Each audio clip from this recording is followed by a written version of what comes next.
the steps to getting or acquiring Social Security disability, they generally will take you through what they call a sequential evaluation process, whereas that entails 5 steps in which they look at in determining whether or not you're disabled. The first thing they do, they look to see whether or not you have, whether or not you are engaging in what they call substantial gainful activity. Basically, that means they look to see whether or not you're working. If you're working in 2011 and making over $1,000 a month gross before taxes, then you will be denied at that step. The second step they look at is whether or not you have what they call a severe impairment.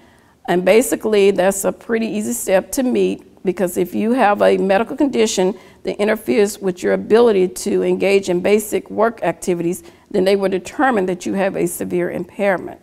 The third step is to ask the question of whether or not your impairment meets their listing of impairments. Social Security has a listing of impairments that tracks the body system, and they look for very specific clinical findings or symptoms to see whether or not your impairment meets their listing.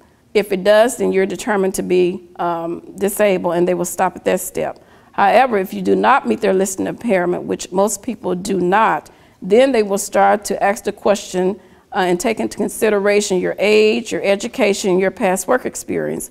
And they will ask the question whether or not, based on your age, your education, past work experience, whether or not you can go back and do your past work in spite of your medical impairments.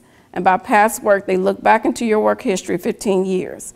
If they determine that you cannot do your past work, then they will move on to the fifth step, which is whether or not you can do any other work in spite of your medical impairments based on your age, education, and past work experience.